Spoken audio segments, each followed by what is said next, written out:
नमस्कार शिक्षक साथियों, कैसे हैं आप सभी। और वर्ग 3 शिक्षक चयन परीक्षा की तैयारी आपकी बहुत अच्छी चल रही होगी। आज हम अर्थशास्त्र के एक बहुत ही महत्वपूर्ण टॉपिक को लेकर आपके समक्ष उपस्थित हुए हैं और ये टॉपिक है हमारा जीडीपी। कौन सा टॉपिक है? तो हमने कहा टॉपिक का नाम है जीडीपी, और जीडीपी जिसका फुल फॉर्म है ग्रॉस डोमेस्टिक प्रोडक्ट, जिसे आप हिंदी में कहते हैं सकल घरेलू उत्पाद। क्या कहा जाता है हिंदी में? तो हमने कहा हिंदी में कहा जाता है सकल घरेलू उत्पाद। अब ये जीडीपी होती क्या है? देखो मित्रों, आपको पता है कि जीडीपी जो है वो किसी भी देश के विकास की माप है। हमने कहा किसी भी देश के विकास की जो माप होती है, किसी भी देश के विकास की माप को हम क्या कहते हैं? जीडीपी। आप ऐसा भी समझ सकते हैं कि किसी भी देश के विकास को किस में मापा जाता है? जीडीपी में मापा जाता है। और भारत की अगर बात करें, भारत को अगर देखें तो भारत में केंद्रीय सांख्यिकी संगठन सीएसओ, जो अब राष्ट्रीय सांख्यिकी संगठन हो चुका है एनएसओ, जीडीपी की क्या करता है? तो हमने कहा जीडीपी की गणना करता है। लेकिन फिर भी बात वो आती कि जीडीपी है क्या? तो देखिए, हर देश का एक वित्तीय वर्ष होता है। जैसे भारत की बात करें तो 1 अप्रैल से 31 मार्च का जो समय है वो हमारा वित्तीय वर्ष है। तो एक वित्तीय वर्ष के अंतर्गत एक देश की भौगोलिक सीमा के भीतर, एक देश की भौगोलिक सीमा के भीतर, एक देश की भौगोलिक सीमा के भीतर उत्पादित वस्तुओं के अंतिम मूल्य, वस्तुओं के अंतिम मूल्य, वस्तुओं के अंतिम मूल्य प्लस सेवाओं के मूल्य के योग, सेवाओं के मूल्य के, सेवाओं के मूल्य के योग को क्या कहा जाता है? तो हमने कहा जीडीपी कहा जाता है। अब सेवाओं की बात है, ये कैसी सेवाएं? तो हमने कहा यहां पे हम आर्थिक सेवाओं की चर्चा कर रहे हैं। ऐसी सेवाएं जिनको करने के बाद धन की प्राप्ति होती है। किसकी प्राप्ति होती है? धन की प्राप्ति होती है। तो इन दोनों का जो योग होता है, इन दोनों के योग को हम क्या कहते हैं मित्रों? तो हमने कहा इन दोनों के योग को हम जीडीपी कहते हैं। इस आधार पर जीडीपी निकाली जाती है। किसी भी देश की अगर आर्थिक स्थिति का अध्ययन करना हो तो आप उसकी जीडीपी का अध्ययन कर लीजिए, आपको उस देश की आर्थिक स्थिति पता चल जाएगी। अब मित्रों, एक और चीज है कि जीडीपी चालू मूल्य पे भी निकाली जाती है और जीडीपी जो है वो स्थिर मूल्य पे भी निकाली जाती है। बात समझ में आ रही है? चालू मूल्य पे भी निकाली जाती है और स्थिर मूल्य पे भी निकाली जाती है। लेकिन जो चालू मूल्य पे जीडीपी है, इसे मौद्रिक जीडीपी कहा जाता है। इसे क्या कहा जाता है? तो हमने कहा इसे मौद्रिक जीडीपी कहा जाता है। और स्थिर मूल्य पे जो जीडीपी निकाली जा रही है, इसे वास्तविक जीडीपी कहा जाता है। लेकिन ऐसा क्यों है? देखिए, अगर आप प्रत्येक वर्ष का अलग अलग मूल्य लेंगे और उसे आधार वर्ष मानेंगे तो हो सकता है अर्थव्यवस्था के जो आंकड़े आपके सामने आए वो आंकड़े बढ़े हुए हो लेकिन उत्पादन में कमी हो रही हो। क्योंकि चालू वर्ष पे जब भी जीडीपी निकाली जाती है तो उत्पादन में होने वाली कमी का हमें पता नहीं चलता, जबकि जीडीपी किस पे बेस्ड है? मुख्यतः तो उत्पादन पे ही बेस्ड है। तो कई बार चालू वर्ष के जो आंकड़े होते हैं उस पर जब हम जीडीपी की गणना करते हैं तो उत्पादन बढ़ रहा या घट रहा इसका हमें पता नहीं चलता है। जबकि हम स्थिर मूल्य पे जब जीडीपी निकालते हैं, जिसका एक आधार वर्ष मान लिया जाता है मूल्य का, उस पे जब हम जीडीपी की गणना कर रहे हैं तो हमें यह पता चलता है कि संबंधित वर्ष में उत्पादन बढ़ रहा या नहीं बढ़ रहा। तो इसलिए स्थिर मूल्य पे जो जीडीपी निकाली जाती है इसे ही वास्तविक जीडीपी कहा जाता है। किसी भी देश की आर्थिक स्थिति का अध्ययन आप जीडीपी के माध्यम से कर सकते हैं। जैसे विश्व बैंक हो गए, आईएमएफ हो गए, तो ये किसी देश को ऋण दे रहे हैं, तो ऋण देने के लिए उस देश की आर्थिक स्थिति का अध्ययन करेंगे। तो उस देश की आर्थिक स्थिति का अध्ययन किस आधार पर करेंगे? उस देश की जीडीपी के आधार पर। आप पैसा उधार देते हो किसी को, तो पैसा उधार कब दोगे? जब उसमें लौटाने की क्षमता हो, तो आप उसका अध्ययन करोगे ना वित्तीय स्थिति का। तो जितने भी विश्व के बड़े संगठन है, ये कितना पैसा दिया जाए, इसलिए उस देश की जीडीपी का क्या करते हैं? अध्ययन करते हैं। चलिए मित्रों आगे बढ़ते हैं।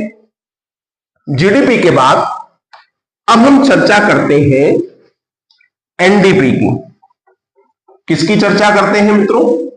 तो हमने कहा हम चर्चा करते हैं एनडीपी की। अब ये एनडीपी क्या है? तो एनडीपी का फुल फॉर्म होता है नेट डोमेस्टिक प्रोडक्ट, और इसे कहा जाता है शुद्ध घरेलू उत्पाद। क्या कहा जाता है? तो हमने कहा इसे कहा जाता है शुद्ध घरेलू उत्पाद, एनडीपी। लेकिन ये एनडीपी है क्या? तो देखो मित्रों, शिक्षक साथियों, आप बहुत अच्छे समझिएगा कि एनडीपी उत्पादन में जितनी भी सामग्री लगी हुई है, जितनी भी मशीनरीज लगी हुई है जो प्रोडक्शन कर रही है, तो प्रोडक्शन करने वाली हर चीज का मूल्य कम हो रहा है, और अर्थशास्त्र में जो कमी हो रही है उसे ही हम क्या बोलते हैं? डेप्रिसिएशन कहते हैं। जैसे उदाहरण के लिए मान लीजिए आपने 30,000 का आज नया फोन खरीदा, और अगर आप उसे एक दिन बाद बेच रहे हैं तो क्या वो 30,000 में बिकेगा? वो मान लो 29,500 में बिका, तो 500 रुपए की तो कमी आई। इसी 500 रुपए की कमी को हम मूल्यह्रास कहते हैं। तो हमने कहा कि उत्पादन में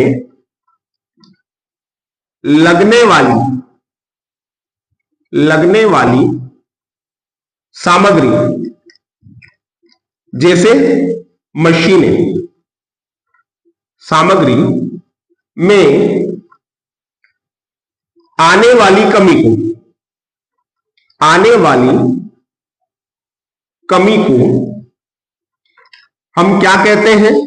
तो हमने कहा एनडीपी कहते हैं। और एनडीपी का एक फॉर्मूला होता है, एनडीपी बराबर जीडीपी माइनस मूल्यह्रास।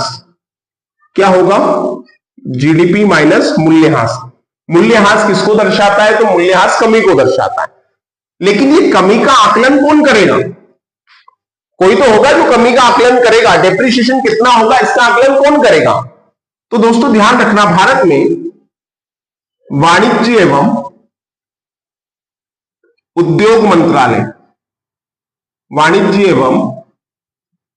उद्योग मंत्रालय जो है इसका क्या करता है?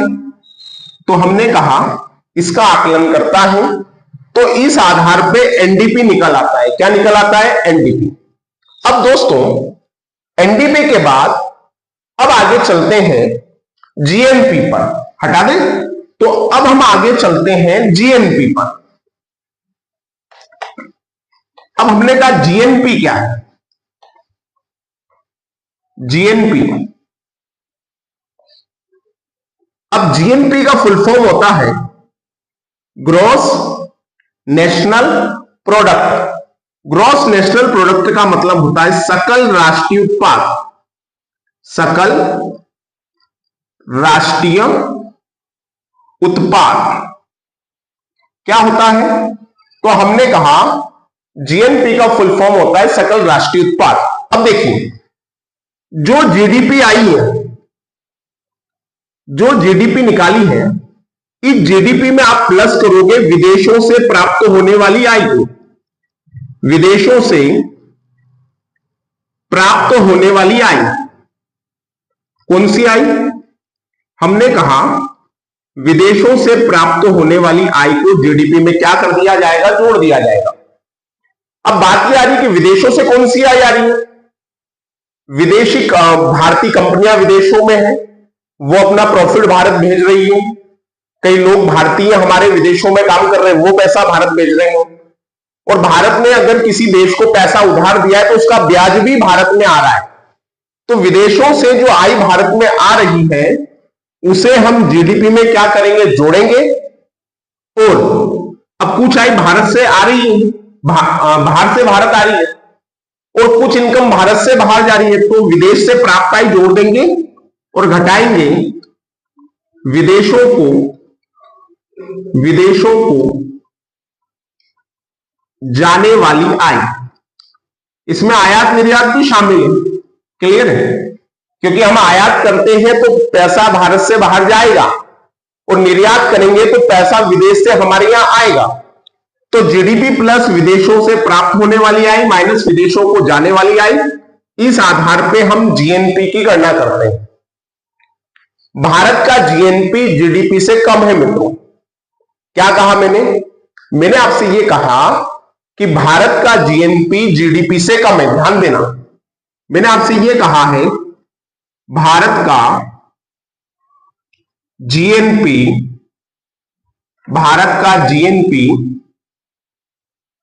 जीडीपी से कम है। क्लियर है, कोई डाउट तो नहीं।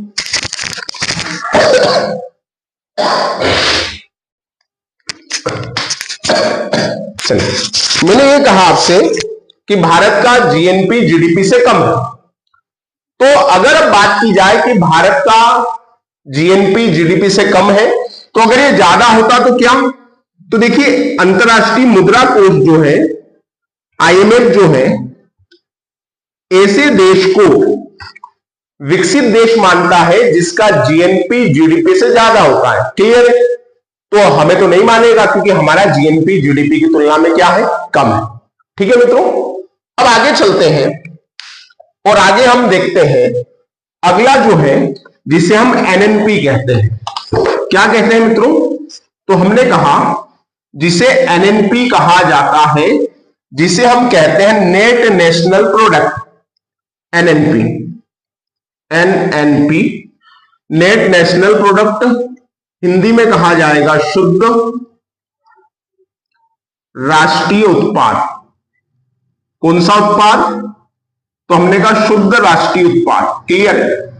अब देखिए मित्रों, बहुत आसानी से समझिएगा, जब हम जीएनपी में से मूल्यह्रास को घटा देंगे, जब हम जीएनपी में से किसको घटा देंगे, मूल्यह्रास, क्योंकि जीएनपी कैसे निकाला था, जीडीपी में विदेशों से प्राप्त होने वाली आय को जोड़ा था और भारत से जो आय जा रही है उसको घटाया था। तो जब हम जीएनपी में से मूल्यह्रास को घटा देंगे तो भी हमें एनएनपी की प्राप्ति हो जाएगी। किसकी प्राप्ति हो जाएगी, एनएनपी की प्राप्ति हो जाएगी। और अगर आप इस फॉर्मूले से नहीं निकाल रहे हैं तो आप ऐसे भी निकाल सकते हैं, क्या कि आप निकाल सकते हैं एनडीपी प्लस एक्सपोर्ट इंपोर्ट, विदेशों से प्राप्त होने वाली आय, विदेशों को जाने वाली आय, इन दोनों को आप एनडीपी में जोड़ेंगे तो भी आपको एनएनपी की प्राप्ति हो जाएगी। क्लियर है। तो ये चारों जो है हमारे देश की आर्थिक स्थिति का सूचक है कि हमारे देश की आर्थिक क्षमता कितनी है, हमारे देश की वैश्विक स्थिति कितनी है, इसका आकलन इन चारों के आधार पर किया जाता है। अगले वीडियो में हम राष्ट्रीय आय, प्रति व्यक्ति आय का आकलन करेंगे। उम्मीद करते हैं ये वीडियो आपके लिए लाभकारी सिद्ध होगा। तो मिलेंगे नेक्स्ट वीडियो में, तब तक के लिए जय हिंद, जय भारत।